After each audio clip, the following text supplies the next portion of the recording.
Welcome to another episode of Chargers Talk 4630. I'm your host, Stacey Malley, and I'm joined by my co-hosts and friends, Garrett Osasa and Kyle D. If this is your first time here, we welcome you and we ask that you follow this podcast by pressing on the subscribe button. It is free. This is not a paid subscription. This way, you'll be notified whenever we go on live or release the latest content. You can also follow and listen to us while on the road, at work, or even on your lunch break on Spotify, iHeartRadio, Apple Podcasts, Amazon Music Podcasts, Pandora, Deezer, and TuneIn Radio.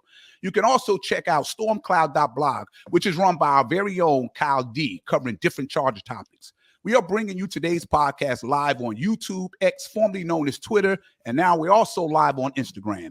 If you'd like to follow us on X, for myself, it's at retired in26997. For Garrett is at gman7887. And for Kyle is at the Kyle D. Again, thank you for joining us here or whatever platform you listen to. Guys, how you doing? I miss you guys. It's good to be back. Doing well, Stacey. Kyle, nice to see you, man. Glad you're doing better. Glad we're back. Football's back. Kyle, how you doing, bud? Oh, doing good, guys. Good to see you. Sorry wasn't able to join up or do anything last week as I posted, covering from a little bit of COVID. But ran through our family and we're all good now. I knew it's gotten a lot easier now getting through COVID, but it's scary when you have a new baby. You're just absolutely. You're like, oh gosh, I can't believe I brought this into the house. Yeah, because it affects everybody different. Yeah. And I was trying to, I wonder where this came from. Blah, blah, blah, blah. And then I look at my hockey RSVP sheet the next week, and our whole team is checked out, and everyone's like, COVID. So somebody brought it in the locker room. Yeah. Patient zero. Yeah. I was actually I didn't tell you guys this earlier, but I was really fortunate with when I tested and when I found out, because it was Sunday. And that morning, Alohi Gilman and I think Rashawn Slater and somebody else were in San Diego doing a signing event. And I was planning on packing up and going to it.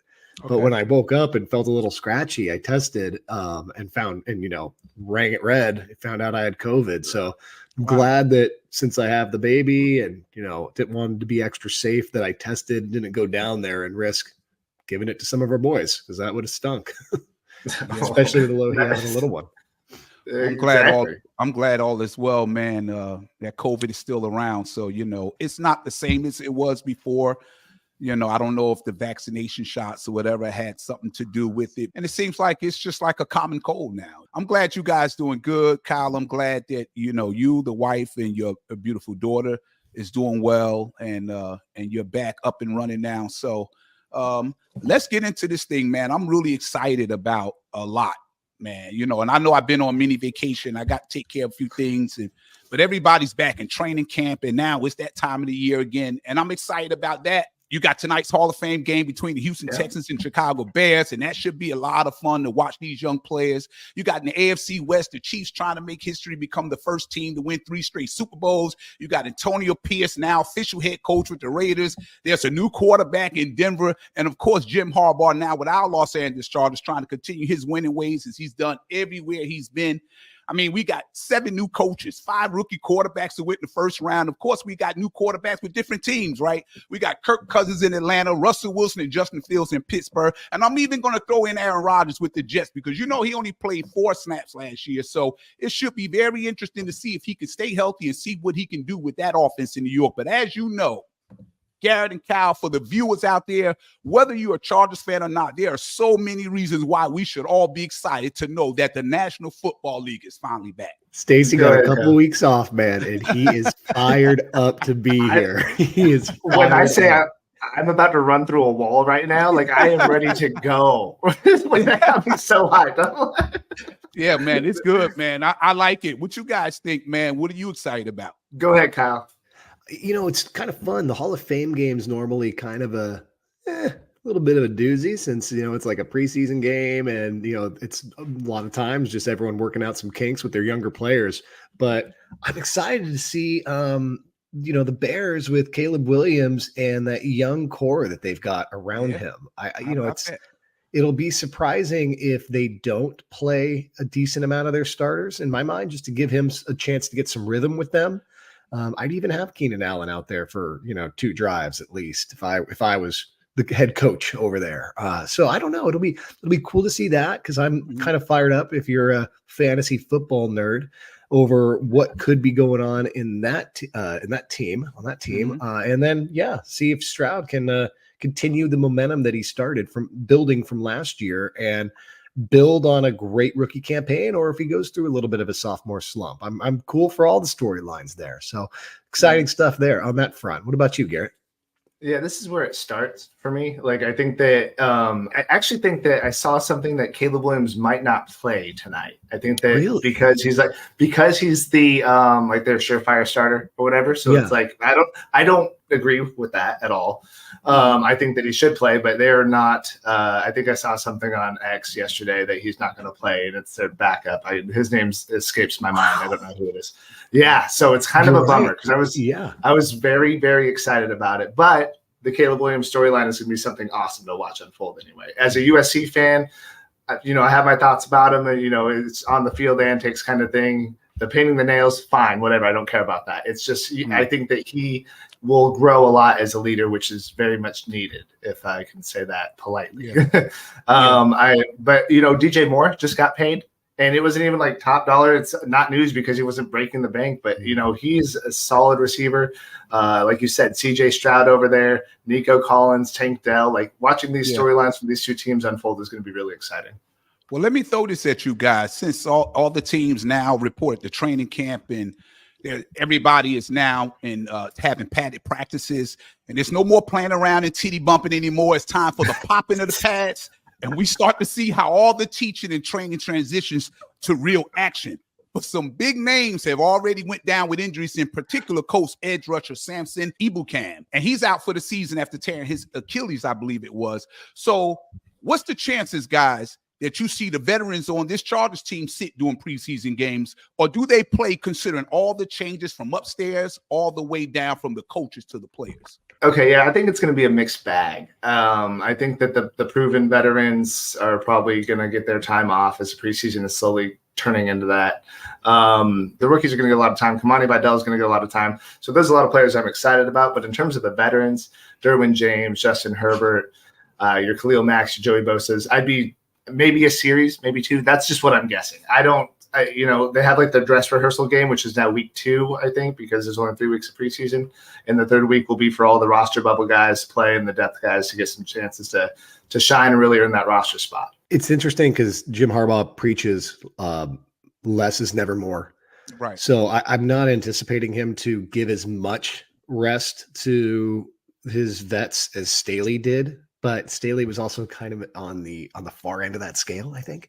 So it'll be interesting because he's really made a point of coming in and asking the vets to humble themselves, take pay cuts, earn your spot, that kind of deal. And I kind of would anticipate that he wants to get some play out of them, but I don't think it'll be on the opposite end of the spectrum as Staley, is somebody that like really pushes having their starters out there for a good amount of time, because he also runs a defense that's heavily rotational, or at least with Minter he did.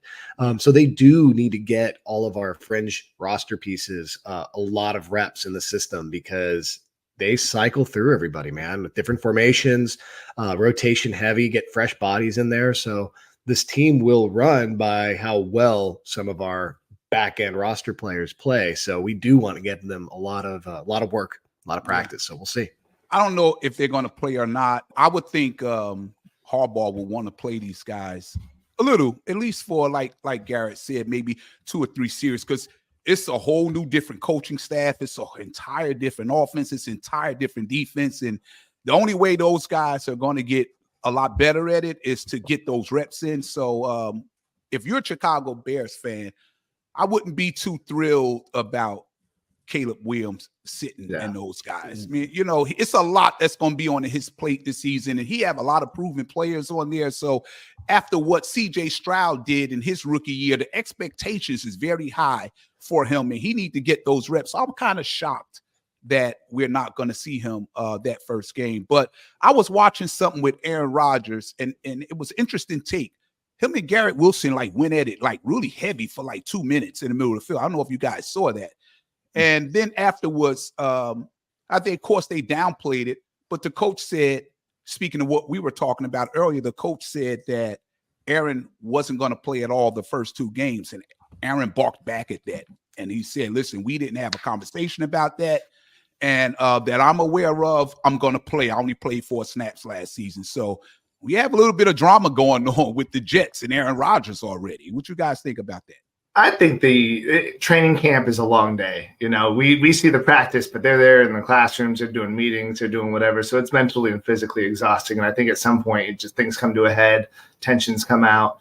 And not saying that Aaron Rodgers and Garrett Wilson have like any sort of built up tension, but that's just what happened in the moment. Anyone that's played sports, we all know, even in the office, you and a coworker could disagree and you kind of just butt heads and then you guys just move on. And that's the way it is. You agree to disagree and life goes on. I think Rodgers has addressed it. He was on with Kay Adams and he called it a non-issue. But of course, you know, they're going to downplay it after the fact. Yeah. Yeah. But I think it's really interesting to see around the league. You're already starting to see the disparity in coaching. You have some people who aren't playing at all. Antonio Pierce has said the starters are going to get a ton of play, especially their quarterbacks. So you see these different philosophies kind of mixing in. And I mean, the NFL, it's so back. It's a league of parity. So I'm very excited about that. Well, let's talk about J.K. Dobbins. I seen this guy's press conference, and you want to talk about a guy oozing with confidence. He stood up there with that huge smile, and he's confident. I'm not worried about any injuries. When I'm on the field, I expect to be the best. I love everything about this dude, and I can't wait to see him play. What you guys think of J.K. Dobbins? I like what I've seen so far. I mean, if he was a stock, would you buy it? Right? It's tough, man. It's tough. Garrett's like, hell yeah. I'm in. Why you say it's tough? Because if you look at the history around Achilles injuries, it's just the recovery rate. It is the kiss of death for running backs and sometimes receivers. And he will be bucking trends in a huge way if he comes back and is impactful. If you remember, Cam Akers was one of the examples of somebody that looks like he might break through. He started pretty good and then plateaued, fell off, got traded, did nothing.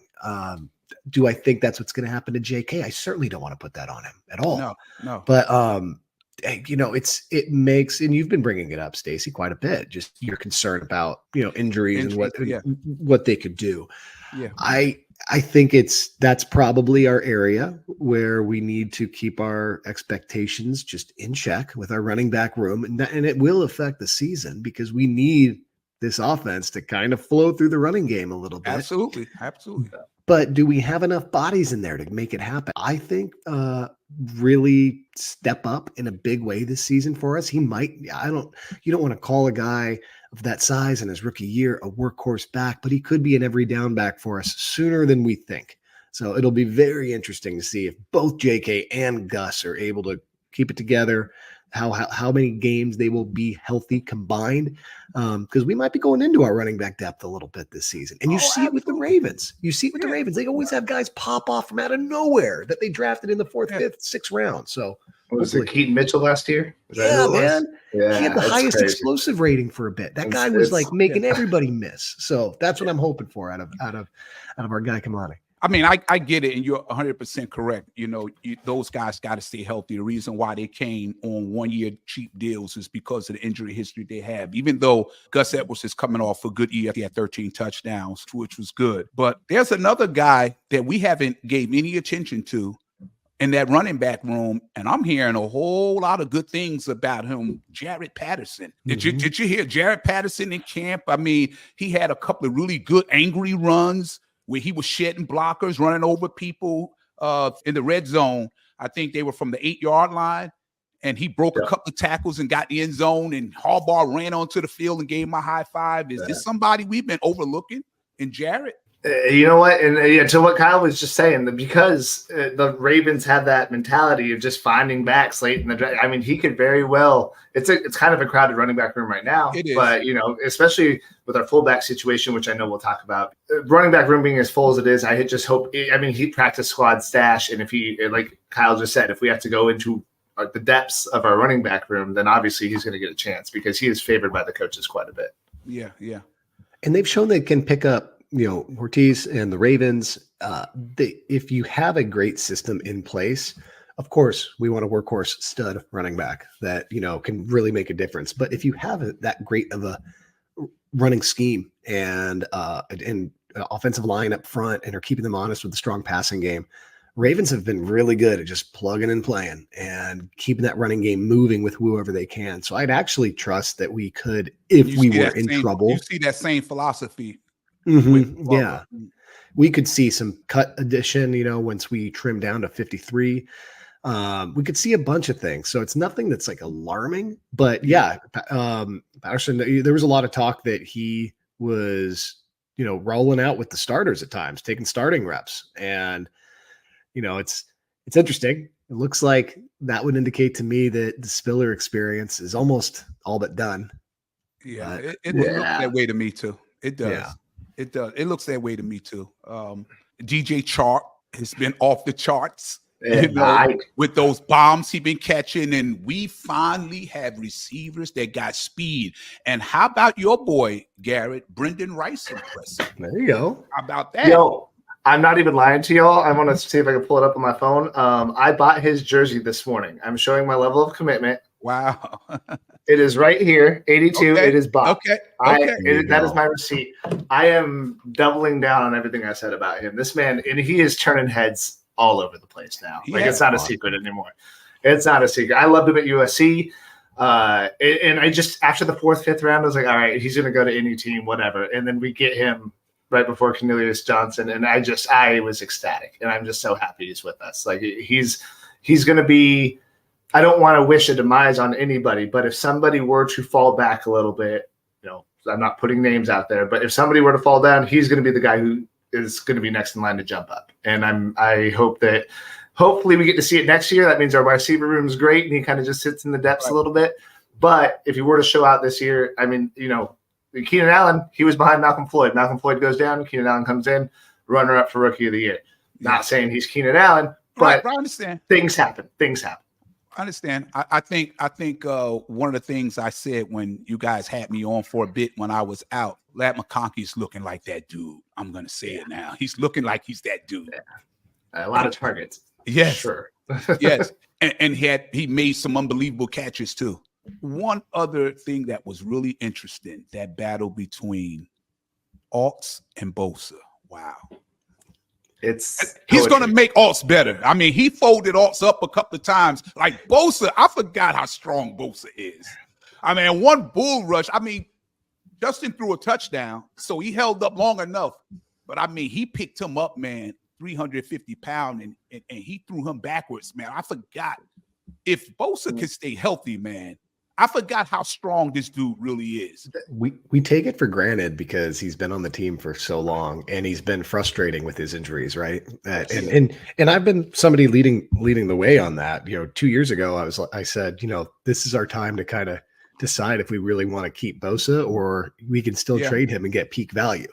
That is not at all me trying to be disrespectful to the player. That in my mind, that's me saying, this guy's got value. People are going to pay for him. Just the way we're constructing our roster, we might want to cash in while his value's high. But man, when Bosa first started playing with us, I hadn't seen a rookie make that kind of impact right away. I remember watching him and Ingram the first week they were on the field together. And I was like, I remember watching, oh my God, defense is going to be fun again. We're going to have fun watching defense. This guy's terrorizing people.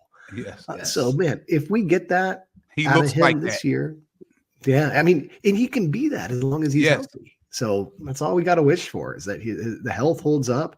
And I do not want to swap out, like for like. I don't want Bosa healthy and then Mac being hurt. I need both of those guys on the field making music together. Man. Absolutely. Yeah. Absolutely. And then you sprinkle in Tui Tulopu and Bud Dupree. I mean, we can have something really special with this pass rush. It is a wealth of riches there. Yes. If we get them on the field together, it's going to be beautiful. Go ahead, Garrett. I know they have packages. Where all 4 of them are on the field. And I don't even know what the word would be if we have all 4 of those edge rushers rushing the passer at the same time. But it's chaos. Is that chaos? The O-line won't know what to do. We upgrade from NASCAR package and it's like the Indy 5000 or something. Yes, it's the Indy, exactly. Formula 1000. just watching receivers, I was impressed with Brendan Rice. Of course, Lad McConkey, Chalk. They're going to have some tough decisions to make because the receivers right now are like a little ahead of the defense. The offense is playing a little bit better than the defense is right now. And Harbaugh had to halt and take a timeout because shit started getting real serious with Bosa and Alt. They were going at it heavy, and he had to stop it and say, hey, we still teammates. You know what I mean? Yeah. So, but I love it. I like all of it because that's going to make Alt better because he's going to have to go up against Max Crosby twice, So I like it. I think it'll make him a lot better. Yeah. Go ahead, Garrett. Go ahead. Okay. I was just going to say Harbaugh's he's big on his whole glide philosophy. I don't know if you saw his presser where he's explaining that the whole rocket ship and it's scary and crazy at the beginning and everything's going nuts. And then you kind of, he's so animated too. And I love it. Yes, but I know he calls it a tempo violation. And I think this is going to be like a buzzword we hear throughout camp. And it's an all-encompassing, hey, if you upset the coach, he calls it a tempo violation. And then that's it. And then that's your talking to, and then you move on. Yeah. So, yeah. So I think we saw one thing from training camp that's a philosophical shift, potentially, from what we're used to with Staley that I think is something that fans were looking for that Staley wasn't about or wouldn't do. Mm-hmm. Did you guys see what happened when Rashawn Slater went out for a little bit of time and how they shuffled the offensive line? Yeah. In the past, Staley had that mentality of, I don't care if, let's say, a right tackle goes down. I don't care if Matt Filer was a right tackle that played at a very high level at one point, and we could fill in a guard behind him to replace him at left guard. Yeah. I only want to bring in one guy and displace one guy from his original position for each injury that happens. He did not like doing line shuffling or line shifting around. Well, Slater went down. What did Jim Harbaugh do and Greg Roman? They shuffled everything, baby. Yes, we had Alt on the left, which is great. It's his natural spot. Some people were a little concerned because he's, we're trying to get all of his muscle memory reversed on that right-hand side. Right. Is that going to hold him back? I'm not super worried about that personally, but I did like seeing the alternate reality of if somebody does go down, we've got Alt, we had Zion, we had Bozeman, and then guess who's back? Jamari Sawyer and Trey Pipkins bumped out to the right side. So it was a 3 out of 5 shift for that one missing person. So that indicates to me that we'll have a very different philosophy in that regard. And I think it's the right one. It's what he said before. We're going to try to get the best 5 out there, right? No matter what happens, we're going to get the best 5 out there. And sometimes that's going to require juggling. And I'm personally excited to see them do that. What do you think, Garrett? Yeah, just to double down what you said, they had Joe at left and right tackle. Trey was at right guard, then right tackle. Jamari Sawyer at right tackle and right guard. They had Bozeman playing right guard as well when they had Jameis in there playing. Is it Jameis Hymas? Hymas. Hymas playing center. So they really shuffle, and not even just shuffling the 5 and the 4. They're bringing in the backups and then shuffling up the starters. So they are really, really it's just doubling down what you said, man. I think that's a philosophy that shows flexibility, and with flexibility, you have adaptability. And if something goes down during a game and we got to do something like that, at least the reps will have been there. And it's not like Alt haven't played left tackle. He has played left tackle before. No. So it's not like total brand new experience. You know what I mean? So I think it was interesting to see because he was gone with the ones on the left side. And who did they have at right tackle? Did they put Pipkins back at right tackle? They put Pipkins back at right tackle. Okay. Yeah. You need that though. You're gonna have injuries. It's just gonna happen on the line. And it's good to have guys that can play multiple positions. You'll stay in the league a lot longer when you can play multiple positions. So yeah, that's good stuff. And it's why Connor Williams makes so much sense. And he went to Seattle, but they didn't sign. I'm like, I know. He's right there. I need that update. And you see, Simmons is out there playing golf at the driving range during training camp. My man, we have such beautiful golf courses down here. Please. Get out. Gosh. The other thing I wanted to touch on, we might know a guard on our team known as Jordan McFadden. And I don't know if you guys have been tracking this, but this man is getting starter reps at fullback. I seen And he he's actually getting- did last year. A couple of games he played. Yeah, Thank you, but- Stacey. Yeah. Yes. So, but they're putting him in motion. This is like a real emphasis. They're having him run routes. They're throwing him balls. This man is going to be Patrick Ricard because they're essentially the same build. And for the fans out there, we related to Baltimore for obvious reasons, right? Yeah. Like we have inherited a lot of Baltimore players. We got their front office in our office now. That's just what it is. So they want their fullback because that's one less defender we got to worry about because McFadden's going to eat whoever he's running at. Like that guy's out of the play. So it's just going to spring open so much more running plays. And if he's an option to throw to, I can't wait for that first McFadden touchdown. That's going to be so much call fun. bringing up Ricard too, man. Great call Yeah. with that one. That's a great comp. I didn't even put that together. They look at their height and weight. They are very, very similar. They're very similar builds. And he ate at defensive tackle too, which is crazy. Yeah, and they switch him up. So, Yes. Man, So I like that. So they're doing this again. Flexibility is what we're talking about. That's the name of the game right now. You can play multiple positions. You're getting your a roster spot.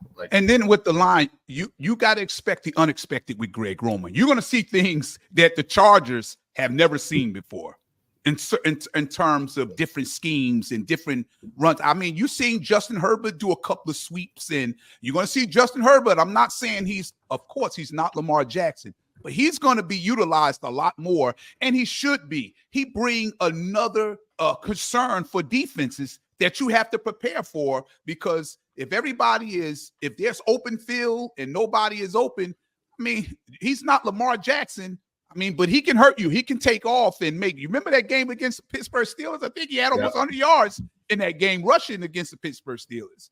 I've always hated Cam Hayward after that tackle too, because I remember him punching him in the stomach. I was really upset that no players jumped on him, But that was, you got some glimpses of what Herbert has in the toolbox. And I think Greg Roman and Harbaugh are going to bring it all out. He had a design sweep yesterday. Yeah, it was no padded practice. So I mean, if you're doing no pads, that's the safest time to try some QB stuff. Design sweep, and again, Kyle, we're talking fantasy. I'm like, okay. We all know the rushing upside a quarterback can have in fantasy. Absolutely. But he also had to run for a touchdown. He ran like 25 yards. Everyone was cheering. So they're like jawed, and then Finley gives him a little shoulder check. Like, it's just a lot of fun. Like they're having so much fun even after a touchdown. But he's flying. He was flying across the field. Like, if that happens, it's going to be so hard. You know how irritated I get when I see Patrick Mahomes? He looks like he's running with a full diaper, and no one's within yards. No one's within yards of him. I'm like, how is no one? He's not fast. Someone just go tackle him. So to watch Herbert do this and actually look good running, it's a lot of excitement for sure. Yeah, I'm excited. I'm excited for all of it. I love what I've seen since the Pats got on, because all the different things you've seen, in shorts. I was wanting to see what it's going to look like when they put the pads on, and now we can't wait to regular season. I'm just keeping my fingers crossed to stay healthy, because I think this team is going to do a lot better than people expect if they stay healthy. And I know the running game is going to be huge and important to bring out the best in Justin Herbert, because we've seen this guy throw 4,800 yards on average a year. We've seen this guy throw for 5,000 something yards in a season. So we know what he could do in the passing game, but we're always coming up short in the win-loss column. And I think by having a lack of a running game and being able to do methodical drives and control the clock, and close games out, I think we have that now with Gus. If they stay healthy, I think we have that, and I think it's going to bring out the best in Justin Herbert. I really do. I really do believe that. We take that pressure off of him. Go ahead. Yeah. And people ask, if Herbert's running like Lamar does, are we putting him at risk? Because Harbaugh has been very clear that they want to protect Herbert. It's like, well, if you look at how the last couple of years have gone, he hasn't been running a whole lot. He's been a pocket passer for the most part. That can scramble and everything like that as well. But our play design has been, keeping him in the pocket, haven't even been rolling him out as much as we should. Right. And how's that worked out for his health? Right. Like just because you're running forward doesn't mean you're going to, you're at a greater risk than if you're dropping back to pass. In some ways, you're more vulnerable when you're dropping back into the pocket. So if he's moving forward, if we're rolling him out, if we have things that are designed and he's able to riff off of that, I like that a lot. I mean, I'd like to see him have kind of a Josh Allen type season. We're not going to get Lamar, even though we're coming from that system. But can he be a Josh Allen that can, I think do so. a little read option, bring it back in, lay somebody out on the way to the end zone? Hell yeah, Herbert can do that, man. By the way, we haven't said it. My boy's looking good. He's looking thick, man. He's looking meaty. He's looking meaty. Yeah. Yes, so, man, let him run over a linebacker again. I'm okay with it. I'll be getting ready for the gym, and I just pull up pictures of Justin Herbert. And I'm like, there it is. So that's my inspiration right now. He looks jacked. He looks jacked. He looks strong. He's always been a big guy. And I like what I see so far, man. Hey, Garrett, do you have a conundrum this weekend? I do. But before I start with that, okay. Junior Colson got cleared. I think that's something we just want to mention.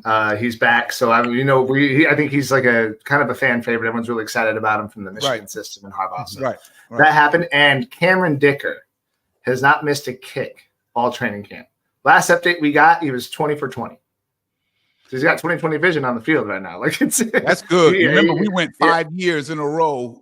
He didn't have a kicker that can kick a field goal, so it's refreshing to have Cameron Dicker on this roster now. He's so fun, man, and he's up in went up with the boys to Justin's house and is fishing and just being a weird menace, man. That guy cracks me up. He's got a couple screws loose, dude. He ain't normal. At this point in life, who doesn't? That's just what it is. Just gotta find someone who has the right screws with you. Like it's fine. Exactly. As long as he makes kicks, we're good.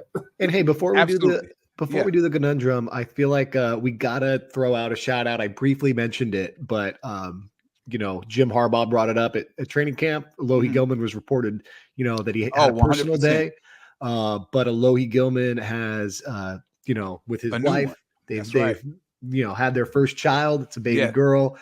So the whole Bolt fam needs to send a lot of love his way. That's incredible, man. I know. Absolutely. Stacy, you have children. I had my first these last or 7 months ago, and she's with me all the time. Right. It's life changing, man. And it provides all sorts of hint, Garrett, hint, clue. Yeah. But man, it does get me. You can see how for a lot of these athletes that becomes your why, and it pushes you harder to do more. Yes. For me also, man, I've told you guys, I play beer league hockey. Now, granted, I ain't paying a single bill with it. I'm hemorrhaging money from it, but it's expensive to play or to keep an ice rink going in San Diego, apparently. But my sports performance just tanked when I had a kid because it becomes your last priority. I don't know how these athletes do it. I know they do. I know Alohi's going to crush it because that's going to become his why. It's what's going to drive him. But absolutely, it's such a weird perspective builder being like, man, it's got to be tough being away from your kid. And I'm glad Jim gave him that space this week to be there for his wife, be there for his daughter. And I can't wait to see how that impacts Alohi's life because his family's they're the Gillikillas. They're very family driven. They all love each other. Yeah. They pour into one another. So, his whole family's going to be around him, supporting him during this. And, I really, really looking forward to see Alohi, take off again this season. Oh my, I think he's gotten better. I think he's going to be key on the defense with next to Derwin James this year. So I was thrilled because Papa reported it first on social media. Mm-hmm. And he didn't know that at first, but the reports came out that he was like drilling Harbaugh, because he may have thinking nobody is saying anything. Maybe Alohi's hurt and we want to know. And then Harbaugh, the team got stronger. When he did that, I said, so now I understand why the people call him quirky and weird. Like, he has a real interesting personality, man. He's somebody that I wish I could meet for real. Oh, yeah. Yeah. When I saw a report that come out that said Slater went off to the side and walked off with trainers and then Donald Parham, I'm like, okay, I'm kind of used to this with Donald Parham, but I'm really concerned because Slater's very, very important to our offensive line. And so to know that he was back at practice, back in pads the next day made me feel good because we know a lot of times over the last 5 to 7 years, the Chargers have been a very talented team that just couldn't stay healthy. So anytime you hear somebody's walking off with trainers, we get nervous and, So I'm glad that everything worked out so far. I'm just keeping my fingers crossed. Let's hear the conundrum. I'm ready for the conundrum. All righty. This is a conundrum. I think it's been a while since I had one of these bad boys. But so if you're on social media in any capacity, my conundrum is going to follow pretty mainstream content right now. Quentin Johnston. There are so many people expecting their instant gratification, and it's hard. It's hard to put yourself in check when you're seeing these receivers, first-year receivers coming out and producing, and second-year receivers. And now we're in camp, and QJ's going into the sophomore season, and he's getting these over-the-shoulder drops. And it seems to be that's one of his things that he just hasn't gotten down yet. He last year had trouble getting off the line, bad separation, coming out of the top of his routes. All that stuff has made significant jumps. Why not for the overs of the shoulder catches? He's fine. When he cuts across the field and he's looking back at the quarterback, he can catch those balls. It's an over the shoulder thing, and he's going to work on it. So what I want to preach to y'all, and I guess it's more of a soapbox versus a conundrum, because we need to have patience with him. We have receivers that we can rely on. It's not Quentin Johnston being in the spotlight like last year when Keenan went down and Mike went down, and he had to come in and produce. This time he gets to do his own little pace. We got Ladd McConkey. We got DJ Chark. We got Brendan Rice, who I'm really excited about. We got Josh Palmer. We have receivers that can do their job, and Quentin can work on Quentin. He's not perfect by any stretch. He's not polished. A first-round pick should be. Right. You know what I mean? Right. But he's here, and we should support him. The dude is great in interviews. He's great in the locker room. The teammates love him. He's just got to get this down, because it is frustrating when you see a beautiful Herbert pass just get dropped, because it's just that's the way it is. Yeah. Harbaugh loves heart. He has heart. Quentin wants to be here. It's not for lack of work ethic. So I think if we just keep pushing that, we keep supporting them, like if it clicks, we get to be those guys that were like, hey, we didn't give up on him. But I see so many people that want him gone. They're saying, you just cut him. Will he make the roster this year? He's going to make the roster this year. He's a first-round pick in his second year. The team's going to give him a chance. Will he take advantage? I hope so. Yeah, I think it's the team. The team supports him. I think it's the fans that where he was taken in the first round. And you want to see this guy do well. I mean, he was taken in front of Zay Flowers and Jordan Anderson. So, and then we saw what the impact that those guys had their rookie years. So people waiting to see that. But you're right, Garrett. I think people will have to be a little more patient, because he wasn't as polished as we thought he was. He maybe if he would have been drafted in the third round, there wouldn't be all this pushback from the fan base, because he was a third round pick. But the fact that he was a first round pick and picked in front of two really, really good receivers that you had an opportunity to get. Thank you, Tom Telesco.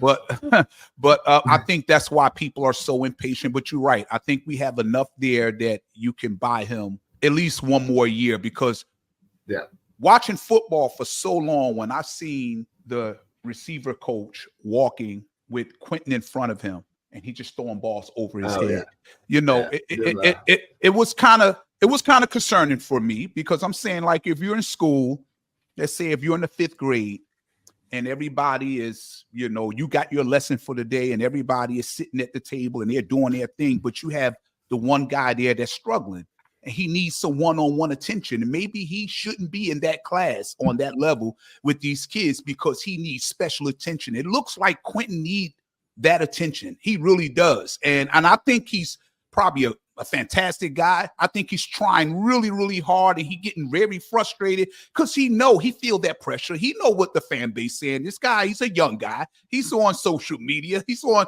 TikTok. He's on Instagram, Twitter. He see the tweets and the memes and all this kind of stuff. So he wants to do good, but I think we're just going to have to be extremely patient with him. And it's the reason why they listed him to be the 4th receiver on the depth chart. They see him more than we do. They see him every day, and we don't. So I think it's time. I now have fell back and say I'm going to lower the expectations and just be a little more patient. What you think, Kyle? It's fun going back and reading scouting reports again. If you guys haven't done that with players that have been on our team for a couple of years, like sometimes when I'm writing contract or my articles for contracts and stuff like that, I like to go back and see what was this player's expectation when they came into the league? What were their areas that they needed to improve on, and have they done that? And guys, if you read Quentin Johnston's scouting report, he's exactly who everybody was saying he was going to be. He had a limited route tree. He had things he needed to work on, a little bit of a body catcher, not much of a hands catcher, but had elite skill sets in certain areas that needed to be focused on as a coach. Comeback routes, stuff moving horizontal, because once he gets the ball in his hands, he is a little bit of a weapon. He's got that run after catch ability. He still has all those things. So can we trust that Roman and that Harbaugh are going to use him a lot better than Staley and Moore? Absolutely. Are we going to be looking for him to take over as a Mike Williams or a Keenan Allen in year 2 or year 3 for him? Absolutely not. But can we get more value out of him than we had last year? Absolutely. If we can just get him to be ideally by the end of the season, you'd like to see him as the number 3, maybe. But if he is the number 4 and it's just a heavy rotation, but he's solid and isn't making those same mistakes, and there is a carved out role for him and path to success, that's great. That'd be a great step for his growth. We don't need him. It's kind of funny that he's focusing so much on these over the shoulder catches, because it's like, yeah, that'd be great if you weren't a liability in that regard. But we also don't need you to do that with this roster makeup. We got Jark. We got even McConkey can catch a deep pass. Yeah. Darius Davis has done it in the past. We've got guys that can stretch the field. If you can dominate in that first 10 yards and be our yak guy, that's fine, man. That's your role now. So it'll be interesting. I think it really goes to show again just how poorly coached this team was last year. 100%. And I think we're going to get constant reminders of that throughout the year, where we're going to go, why weren't we doing this before? Why does this look so different? And I think this team's going to be unrecognizable. The one thing for me that gives me hope is that everyone, they're not critics, but like a lot of the writers and everything was calling Ladd like the slot guy. He's going to replace Keenan. He's going to play in the slot. They moved Ladd outside a bunch. So they're moving these receivers all just like they do on the O-line. They're doing it with the receivers. And if they throw QJ in the slot, they know what he can do after the catch. So instead of going on these 9 routes, these go routes and whatever, and these deep posts and all that, if they put him on a drag route or something, they know that magic that it's going to happen. Yeah. So it's not, if Ladd was just taking all the snaps out of the slot, it's like, all right, well, QJ's, he's not playing outside. So, because we don't want to send him deep, but the option is open for him to play in that slot, those short 5-6 yard catches, and do something after you catch the ball, which would be great for his confidence. And so I hope we do see that. And like you said, Kyle, we'll be saying that all season long with that coaching. Yeah, I agree. And Kyle, you made some really good points. I do believe in that as well, that he may not be the Keenan Allen or the Mike Williams for us. He may not ever be Jordan Addison or Zay Flowers, but he does have a specific skill set that they can carve out a role for him, that he can make an impact on this team. And it's just, it's just unfortunate, because anytime any receiver come out in the first round, it's going to be high expectations. I really believe if he was a 3rd or 4th round pick, we didn't expect a lot from Keenan Allen. When Keenan Allen came, he was a mid-3rd round pick, and then he ended up look at the career that he's had, But he didn't have a lot of expectations when he came in. But Quentin Johnston, we knew that within another year or 2, we assumed either Mike or Keenan was going to be gone, and we needed another receiver, and Quentin was supposed to be that. So that's why the expectations were so high. But now that we see that he's struggling and to pick up on some things due to a lack of, his skills is still kind of raw. He still needs to be coached a little bit more. I think we have enough receivers on this team that it'll buy him some more time, and he can play. You're right. When you look at the film coming out of college, yeah, they said if he catch the ball in the middle of the field, he was hard to bring down. Sometimes it take 3 people to bring him down. He was good at breaking tackles and then getting to the open field. He was never a guy that caught big bombs constantly, and he had an issue with drops. So I read the scouting report. That's why I said you're 100% correct on that, and that's why I said we should lower the expectations, and like Garrett said, give him a little, be a little more patient. And if he don't turn out to be, look, that's how it goes sometimes. It's just how it goes. You hit sometime and sometimes you miss, you know. Sometimes you get a Ryan Leaf, you know. Oh God. Yeah, you're right.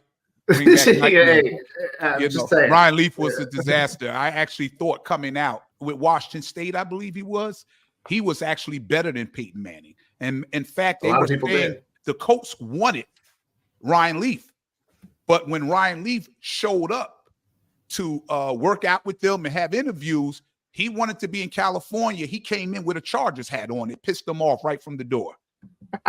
So, yeah, this guy, it didn't work out, but I'm happy for how his life turned out. 100%. Yeah, he's going on the road and he talking to people that had issues, mental health issues, battles with alcohol and drug abuse, because he's been there. He's a perfect candidate to speak to it. So I love how his life turned out. Well, that ends our segment today for Chargers Talk 4630. Don't forget to go to stormcloud.blog to check out more content covering the Chargers, as well as other great topics from other bloggers that's also on that site. We thank you, the viewer, for always tuning in, engaging with us in the chat room with your comments and your questions. We're great with you, but we're nothing without you. For new people that joined us for the first time, if you like the content here and you want to support our community, please don't forget to follow us by clicking on the subscribe button. It is not a paid subscription. It is free. You can also follow and listen to us wherever you get your podcasts. And don't forget, share this podcast with someone who may not have tuned into us yet. And I can't say it enough about how much we appreciate you, appreciate your support. And until then, be safe, be well, be good. Enjoy the rest of your day. And as always, bolt up. Bolt up. Thank you, Garrett. Thank you, Kyle. Great show.